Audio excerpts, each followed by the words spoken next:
vois pas le truc de complètement Je crois que Justin Trudeau représente des franco-minoritaires avec sa prestation du français. Puis souvent, ses parents vont essayer de me corriger. Je trouve ça un peu énervant des fois. Salut tout le monde! Aujourd'hui, on va regarder un documentaire hyper intéressant sur la langue française au Canada et Justin Trudeau. On va voir son niveau de français et puis on va voir aussi que c'est stressant de parler français parfois, même pour Justin Trudeau. Cette vidéo, elle n'est pas faite pour que je corrige les fautes de Justin Trudeau. Je suis plus curieuse de voir la place de la langue française au Canada et comment les francophones se sentent là-bas, quelles relations ils ont avec la langue française. Et je voulais partager ça avec vous. L'anglais, c'est facile. Tu pitches des mots ensemble, puis ça fait une phrase. Le français, là, il faut savoir un petit peu où on s'en va dans notre phrase. Justin Trudeau, on voit qu'il pense à sa langue quand il parle français. avec différentes élections provinciaux. D'avoir un meilleur prix et sécuriser et assurer les emplois. Dans ce début de vidéo, on voit que Justin Trudeau parle français, il sait bien s'exprimer, mais c'est clair que c'est un peu plus difficile pour lui le français. Il cherche ses mots, il bégaye un petit peu, il bégaye. Bonne fête et soyez safe et sécure. D'avoir un meilleur prix et sécuriser et assurer les emplois. Oui, ici par exemple, on voit bien qu'il cherche ses mots et les premiers mots qui lui viennent en tête, c'est des mots anglais. Sécurer, non, assurer. Mais il trouve le mot après, donc c'est ok, ça veut dire que son niveau de français est bon, mais c'est clairement sa langue secondaire. Ça se voit qu'il est moins à l'aise. J'ai eu beaucoup de misère au début. J'avais des mauvaises habitudes en français. Je faisais des erreurs évidentes. J'ai gardé des fois des échos d'avoir été dans une ville plutôt anglophone dans mon jeune âge. Oui, donc là, il explique clairement qu'il a grandi dans un milieu anglophone, donc forcément, ça a plus de place en lui que le français, donc forcément, il va être moins à l'aise en français qu'en anglais.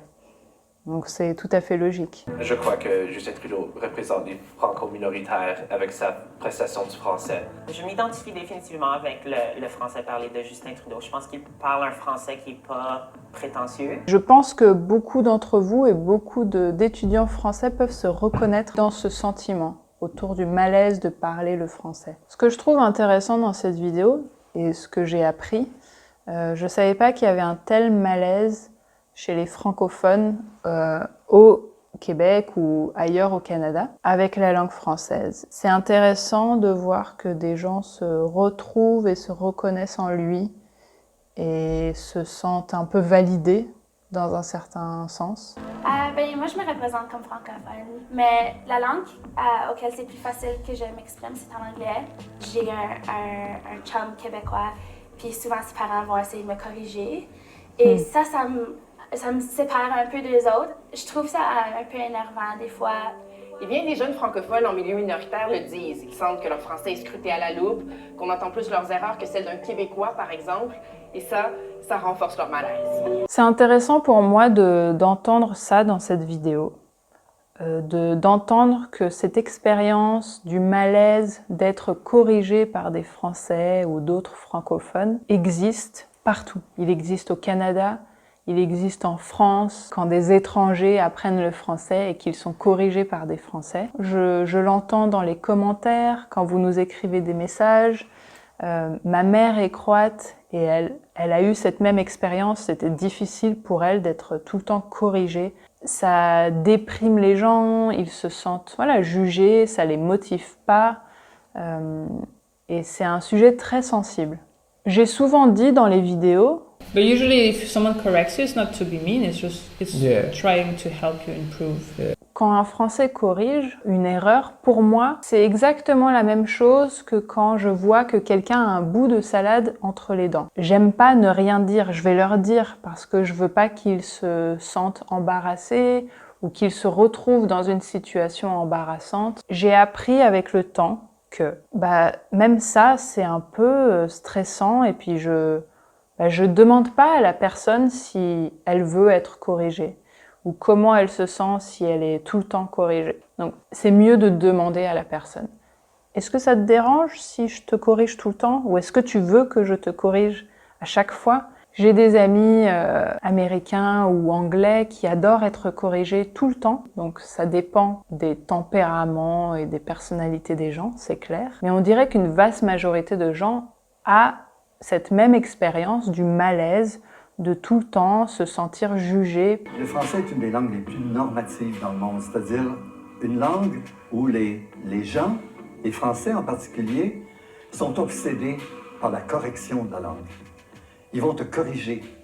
Et quand tu es francophone minoritaire et que tu n'es pas trop sûr, tu as l'impression que ce correcteur-là est toujours autour de toi. Je comprends aujourd'hui que c'est quelque chose de beaucoup plus complexe, que c'est clairement quelque chose qui est ancré dans la culture française, que la langue française est une langue normée, et donc il y a des normes à suivre et on apprend dès le plus jeune âge qu'il faut tout le temps corriger. Et les gens nous corrigent, nous aussi. Hein. Des Français vont juger d'autres Français. Mais en gros, j'ai envie de conclure sur une chose. Je pense qu'en tant que Français, on doit faire attention un peu à ça. Et c'est bien de demander à la personne en face, est-ce que tu veux que je te corrige tout le temps? Est-ce que tu veux que je te corrige jamais? Voilà, demander ce que la personne veut en face. Mais je pense aussi que de la part des élèves et des étrangers, c'est ok de se sentir mal à l'aise et en même temps de comprendre que c'est un truc culturel. C'est essayer de faire les deux, je pense. C'est le meilleur conseil que je peux vous donner. Et je pense que vous avez encore plein de choses à m'apprendre par rapport à votre expérience. Et d'ailleurs, j'aimerais bien continuer à lire les commentaires sur ce sujet-là, donc n'hésitez pas à en laisser en bas. Parfois, on devrait laisser la chance aux gens de pratiquer leur français sans jugement et sans être impatients parce que leur français n'est pas assez digne de Molière. Moi, je trouve ça bien de finir sur ces mots sages de Justin Trudeau. Sinon, comme d'habitude, on est très présent sur Instagram si vous voulez nous poser des questions. On a un Patreon si vous voulez nous aider. On a un cours gratuit sur notre site streetfrench.org. On donne aussi des cours privés en ligne si vous souhaitez. Et puis, je pense que c'est tout, c'est déjà pas mal. Moi, je vous dis à la semaine prochaine avec une nouvelle vidéo. Salut, bye bye!